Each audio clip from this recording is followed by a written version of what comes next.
So என்ன பார்த்துட்டு இருந்தோம்? இந்த பஞ்சதசாட்சரி மந்திரம் அப்படிங்கிறது 3 கூட்டமா பிரிக்கப்பட்டிருக்கு, 3 பாகமா பிரிக்கப்பட்டிருக்கு. ஓகே, அதுல ஃபர்ஸ்ட் கூட்டம் என்ன அப்படின்னு கேட்டாக்க வாக்பவ கூட்டம்.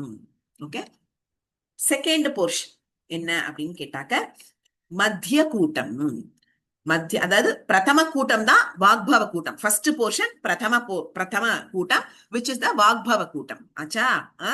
அடுத்தது செகண்ட் போர்ஷன் மத்திய கூட்டம் which is the காமராஜ கூட்டம். Okay, third portion which is the சக்தி கூட்டம். ஓகே, இப்ப மூணு பாகங்கள் பார்த்தோம். வாக்பவ கூட்டம், காமராஜ கூட்டம், சக்தி கூட்டம். ஓகே, இந்த 3 போர்ஷன்லயும் அந்த 15 அக்ஷரங்கள் 15 அக்ஷரங்கள் பார்ட்டா பிரிக்கப்பட்டிருக்கு. எப்படி அப்படின்னு கேட்டா, வாக்பவ கூட்டத்துல 5 எழுத்துக்கள் இருக்கு. அதுக்கப்புறம் மத்திய கூட்டமான காமராஜ கூட்டத்துல 6 எழுத்துக்கள் இருக்கு. அடுத்தது கடைசி கூட்டமான சக்தி கூட்டத்துல 4 எழுத்துக்கள் இருக்கு. சோ வாக்பவ கூட்டம் 5 letters, காமராஜ கூட்டம் 6 letters, சக்தி கூட்டம் 4 letters. 5 plus 6 plus 4 ஆட் பண்ணா 15 வந்து. ஓகேவா? சோ இந்த 15 அக்ஷரங்கள் கொண்டதுதான் அந்த முக்கியமான மந்திரம் which is the பஞ்சதசாட்சரி மந்திரம். இந்த அம்பாள் உபாசனையில என்ன ஒரு அழகு அப்படின்னு கேட்டாக்க, ஜென்ரலா 2 பிரணவங்கள் இருக்கு. ஓகேவா? ஓம்காரம் ஒண்ணு, ஹ்ரீம்காரம் ஒண்ணு. ஓகே, இனிமே பிரணவம்னு தான் சொல்லுவோம், நம்ம அதை வாய் விட்டு சத்தமா சொல்லக்கூடாது. சோ அந்த பிரணவம் அப்படிங்கறச்ச இப்ப புரியறதுக்காக வேண்டி நான் சொல்றேன். ஓம்காரத்தை வந்து எப்படி பிரிக்கலாம்? ஆ உ மா. ஓகே, அகாரம் உகாரம் மகாரம். ஓகேவா? அதே மாதிரி ஹ்ரீம்காரம் இருக்கு இல்லையா, அந்த ஹ்ரீம்காரத்தை ஹகார ஹ்ரீ வருது. ஓகே, சோ ஹகாரம், ரகாரம், அப்புறம் ஏகாரம். ஓகேவா? இந்த மாதிரி பிரணவங்களை, இந்த ஓம்காரத்தையும் ஹ்ரீம்காரத்தையும் நம்ம சாண்ட் பண்றச்சே ஜென்ரலா அப்படியே சில பேர் வந்து அப்படியே அந்த ஓம்காரத்தை அப்படியே சொல்லிடுவா. நம்ம இந்த யோகா கிளாஸ் எல்லாம் போனோம்னாக்க ஆல ஆரம்பிச்சு அப்படியே ஊக்கு போய் அப்படியே மாக்கு போகும். ஓகேவா? ஜென்ரலா காமனா சொல்ற ஒரு பிரணவம் அப்படின்னு பார்த்தேன்னா அந்த ஓம்காரம். உபாசனா மார்க்கத்துல இருக்கிறவா ஹ்ரீங்காரத்தை சொல்லுவோம். ஓகே, எந்த பிரணவமா இருந்தாலுமே சாதாரணமா சும்மா அப்படின்னு சொன்னா எந்த வைப்ரேஷனும் இருக்காது. பட் அத கரெக்டா நம்ம பாகத்துல எங்கேந்து ஆரம்பிச்சு எங்க வந்து முடிச்சு வெளியில அந்த சப்தம் வெளியில வரணும் அப்படிங்கிறதுக்கு ஒரு ப்ரொசீஜர் இருக்கு. ஓகே, அந்த ப்ரொசீஜரை ஃபாலோ பண்ணி அந்த சப்தத்தை உணர்ந்து, சவுண்ட உணர்ந்து ரியலைஸ் பண்ணி மனசார ஸ்ரத்தையா ப்ரொனவுன்ஸ் பண்ணோம்னா நம்ம தேகத்துல ஒரு விதமான வைப்ரேஷன் உண்டாகும். ஓகே, சோ அப்பேற்பட்ட வைப்ரேஷன் இருக்கிறது தான் இந்த பிரணவங்கள். ஓகேவா? அப்போ அம்பாளினுடைய இந்த மந்திரங்கள் எல்லாத்தையும் சொல்றச்சே, ஜபிக்கச்சே கரெக்டான ப்ரொசீஜர்ல ஒழுங்கா ஜபிச்சோமேயானாக்க நமக்குள்ள எந்த மந்திரத்தை ஜபிச்சா எந்த பாகத்துல வைப்ரேஷன் வரும், அந்த எனர்ஜியை நம்மளால ஃபீல் பண்ண முடியும் அப்படிங்கறது நம்ம தெரிஞ்சுக்கலாம். சரியா? சோ இந்த மாதிரி இந்த இந்த பஞ்சதசாட்சரி அப்படிங்கிற விஷயத்தை தான் வந்து அடுத்த வர 2 ஸ்லோகங்கள்ல நம்ம பார்க்க போறோம். ஜஸ்ட் டு ரீகலெக்ட், 3 கூட்டங்கள் இருக்கு, எல்லாத்தையும் சொல்ல போறதுல இந்த 3 கூட்டங்கள் மட்டும். ஓகே, பிரதம கூட்டம் which is the வாக்பவ கூட்டம், மத்திய கூட்டம் which is the காமராஜ கூட்டம், கடைசியா இருக்கிறது சக்தி கூட்டம். ஓகே, ஏன் அந்த சக்தி கூட்டம் கடைசியா இருக்கு அப்படின்னு கேட்டா, Shakti is the ultimate energy. there is no power or no energy beyond her. so அதுதான் ஃபைனல் ஸ்டெப், ஃபைனல் ஸ்டேஜ் இன் once journey towards attaining her. அதனால அது சக்தி கூட்டம் அப்படின்னு ரெஃபர் பண்ணப்பட்டிருக்கு. இப்போ இதெல்லாம் புரிஞ்சுண்டாதான் அடுத்தது ஸ்லோகத்துக்குள்ள நம்ம போக முடியும். Now we will enter into the 35th நினைக்கிறேன், ஆமா, இல்ல 34th ஸ்லோகம். சோ இங்க இருந்துதான் வந்து அம்பாளினுடைய மந்திர ரூப வர்ணனையானது ஆரம்பிக்கிறது. சரியா? சோ என்ன ஸ்லோகம் ஃபர்ஸ்ட் அத பாராயணம் பண்ணிடலாம். हरनेत्राग्नि सन्धग्ध काम सञ्जीवनौषधिः ஸ்ரீமத்வாக்பவகூட்டைக ஸ்வரூப முக பங்கஜா அப்படிங்கிறது தான் வந்து இந்த 34வது ஸ்லோகம். 34வது ஸ்லோகத்துல வந்து எத்தனை நாம அடங்கியிருக்கு அப்படின்னு பார்த்தாக்க 2 நாம அடங்கியிருக்கு. ஓகேவா? ஒரே நிமிஷம். 2 நாம அடங்கியிருக்கு. 84வது நாமா அண்ட் 85வது நாமா அடங்கியிருக்கு. 84th நாமா வந்து ஹரநேத்ராக்னி சந்தக்த காம சஞ்சீவனௌஷதிஹி. ஓகேவா? இதுதான் 84வது நாமா. சரியா? 85வது நாமா அடுத்த வரி ஸ்ரீமத் வாக்பவ கூட்டைக ஸ்வரூப முக பங்கஜா. ஓகே, எகெயின் எப்படி அந்த முந்தின ஸ்லோகத்தோட 2வது வரி which is பிரம்மோபேந்திர மகேந்திராதி தேவ சம்ஸ்துத வைபவா, அதுவும் இந்த அடுத்ததும் ஹரநேத்ராக்னி சந்தக்த காம சஞ்சீவனௌஷதிஹி, இது ரெண்டுமே வந்து சில பேர் முந்தின சாப்டர்ல ஆட் பண்ணுவா, சில பேர் அடுத்த சாப்டர்ல ஆட் பண்ணுவோம். ஓகே, ஏன்னா it doesn't belong to any specific category of the chapter.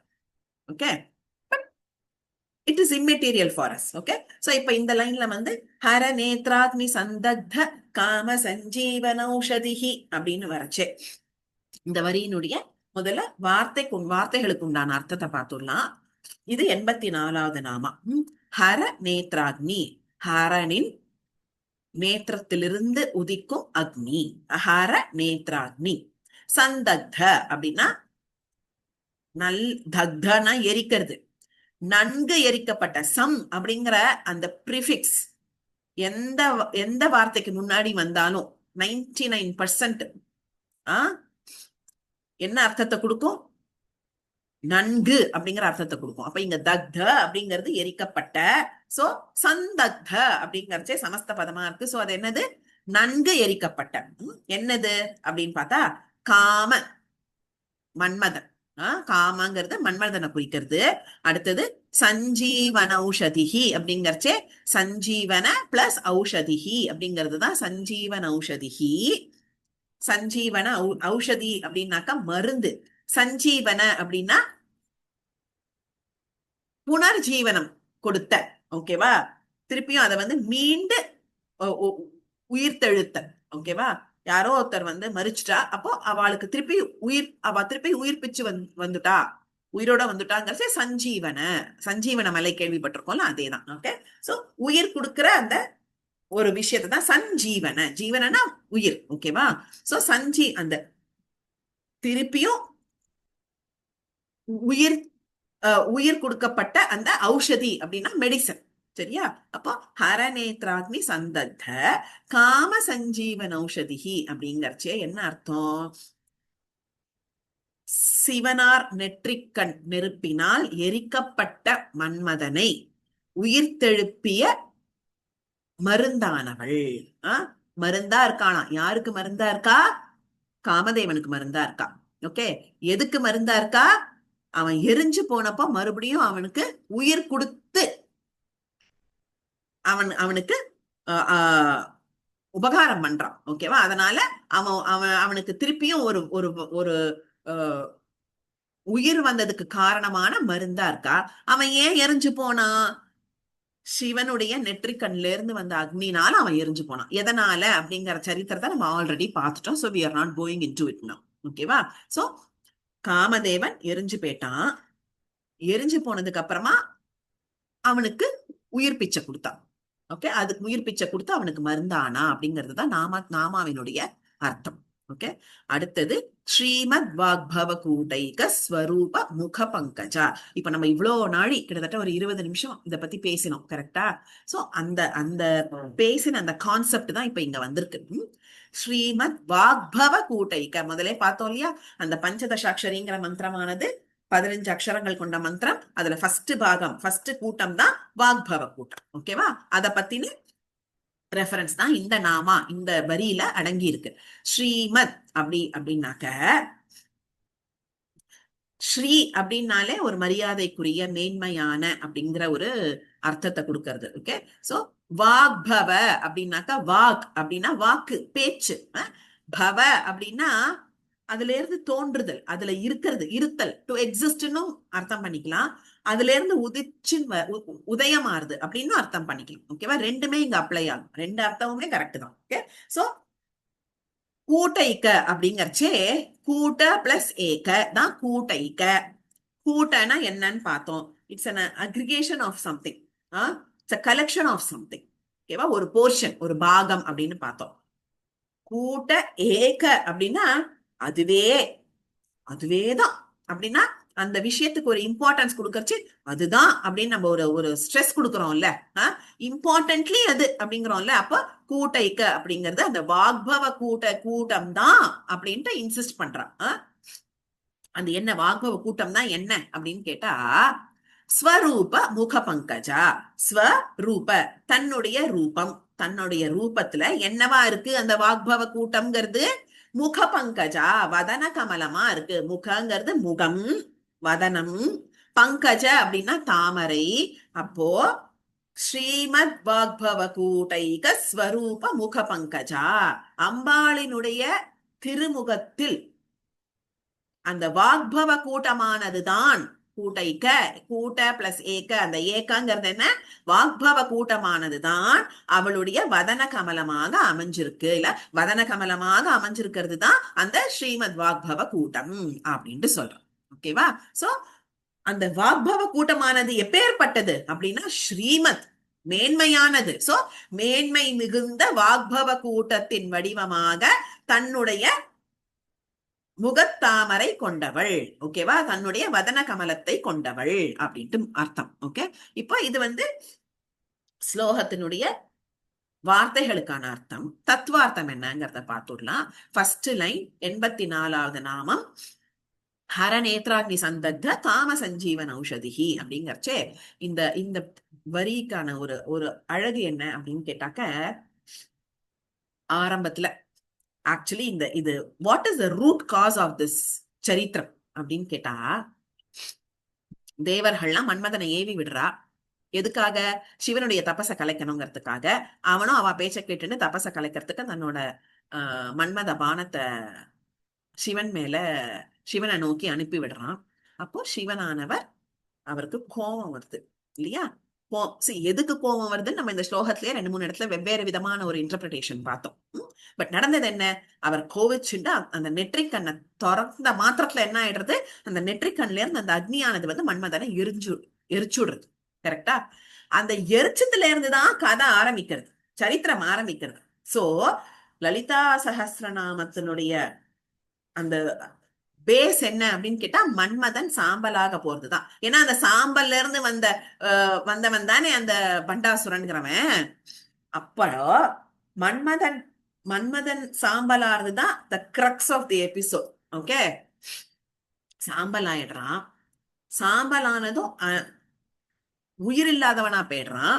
அதுக்கப்புறமா தேவர்களும் பிரார்த்தனை பண்ணிக்கிறா சிவபெருமான் இடத்துல, ரதி தேவியும் பிரார்த்தனை பண்ணிக்கிறா அம்பாள் இடத்துல. ஓகே, 2 பேரும் பிரார்த்தனை பண்றா. எதுக்காக? மன்மதனுக்கு திருப்பியும் உயிர் வரணும், அவன் திருப்பியும் உயிர் பிச்சு எழுந்திருக்கணும். ஏன்னா அவன் இல்லாத போயிட்டா இந்த லோகத்துல எந்த ஒரு விஷயங்களுமே நடக்காது, எல்லாமே ஸ்தம்பிச்சு போயிடும். அப்ப தேவர்கள்லாம் கவலைப்படுறா.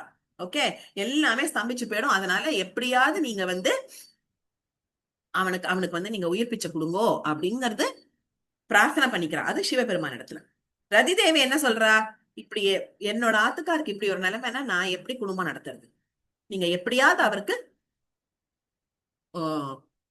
அனுகிரகம் பண்ணணும், உயிர் வரா மாதிரி அவனுக்கு அனுகிரகம் பண்ணணும் அப்படிங்கறச்சு அம்பாள் என்ன பண்றா?